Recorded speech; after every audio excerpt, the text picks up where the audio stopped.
Hi guys! Hello madlang people. Good afternoon. Tayo ay maglalapang. Kakauwi ko lang galing Australia Falls. So, late lunch na. Meron tayong ginataang langka.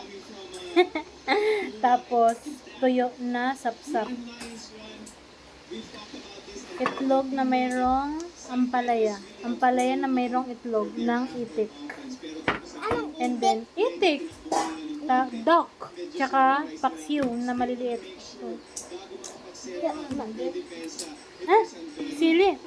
May sawa natin suka tsaka sili. Po? Opo.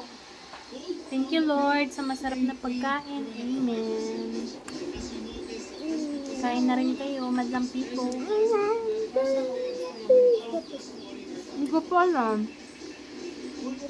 What? Amis mo si tita? Walang pasalubong si tita, no?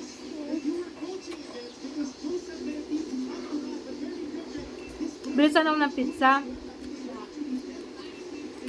Isip ko, magatagal pa ako. Mag-antay pa ako ng 30 minutes, 20 minutes. Tapos, bili na lang ako ng manok. Ulam, barbecue, mamaya. Hindi. Huwag mo na lutuin ngayon. Sa birthday ko na lang pala lutuin. Marami pa namang ulam eh. Dami pang gulay. Wala pa. Yan pa. Pinapahinga ko pa.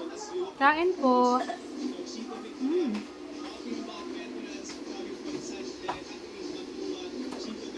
Ako po, si Jim Jim.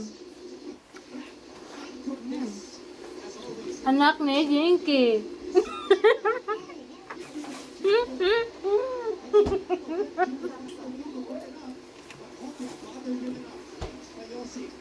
Kain ka.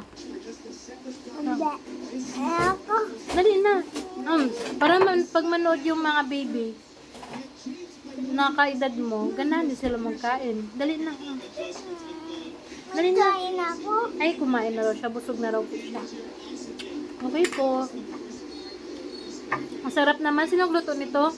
Yung langka. Sarap. At si Mamang lang. Si Mamang. So, gusto ba talaga? Si Mamang. Si mama o si mamang? Si Mamang. Mamang Weng? Ikaw nagluto, Mang? Sarap pa.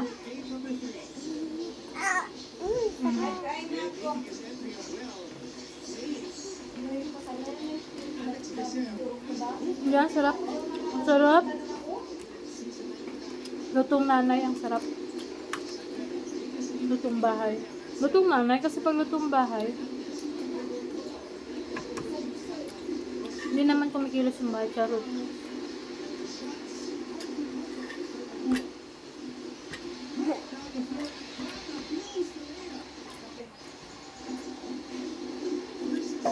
Itim ng kilikili ko. Okay, open mo, mahal.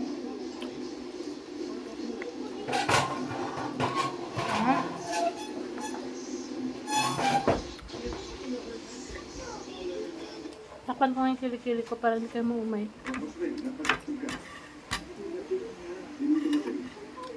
Saya siya nakita yung mukha niya sa camera.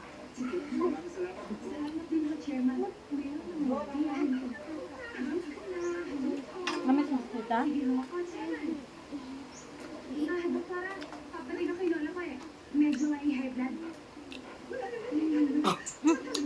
Excuse me po. Busog ka. Sarap. At ikaw si Joey. Naku, hindi agad kita nakilala. Dalagang-dalaga ka na.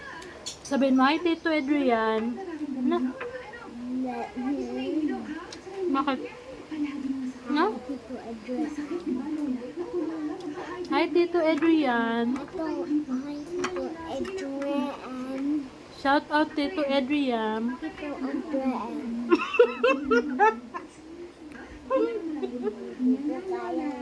Kaya mo naman eh, pero pinaghalo mo lang eh. Ulitin mo nga. Pinaghalo mo yung pangalan eh. Tito Adrian. Brian na nga lang para walang kahawig. Tito Brian na lang. Dali, ay Tito Brian. Tito Brian. Very good. Ang liit mo pa muna sa ulo. Ngayon, ang laki na Tito Adrian. Tito Edwin. Oo nga dyan, ang ganda-ganda mo. Po, Sigurado ko, may asawa ka na. hindi ka rin makapag-move on doon. Hindi ka rin makapag-move on. Kasi boyfriend pa lang. Sabi ko, syempre, nag-aalala yun sa'yo. Nanay mo yun eh. Ginasabihan ko nga yun eh, na ako nga, 16 pa lang, 17, naghanap buhay na mag-isa, hindi nila ginatawagan. Ikaw na 23 ka na, tapos Kung sabihin, ang tagal-tagal mo sa Amerika, hindi mo lalaki ka pa, sige ka tawagan, ayaw mo pa nun. kasi lalaki ang gusto. Hindi ka niya sa doktora. Tawa lang siya. Ang gusto niya sa lalaki ay yung wapo, yung matalino, at higit sa lahat yung mayaman, ba? Ay, hindi. Ang gusto ko sa lalaki yung mabait, Di ba, Tito Bob? matino, saka yung mamahalin mo kahit na nagkaroon ko lang siya. Sarap. Ang sarap ng gatang langka. At saka itong sapsap. Tay! Paksiw. Eh, Mm. naheble si Lola. Kain lahat. Ay, naku, dapat ito kay Joey. Doktora? Kamusta ka? Doktora ka na pala. Dito ko nagkaasahan. Mabuti naman nagpa-assign ka rito dahil kailangan... Kain lahat pa lang ako. Ay, mali. Di ba? Dapat nasa tagal na yun. Mm. Sabi, pumunta muna ako. Ang bigat mo naman, mahal. Nakasandig ka sa akin, mahal. Ay, hindi. Gusto yung tatay ko. Ako masalig mo. Na masyado mabigat ako lang ito. So, ano tayo? Pwede na Kain ka ng rice. Kuha ka ng rice dito. Sige tayo, doktora. Oh, sige, alis na ako. Salamat. Ay, bye ka na. Bye, guys. Matawag na si Tito Adrian. Bye. Bye-bye po.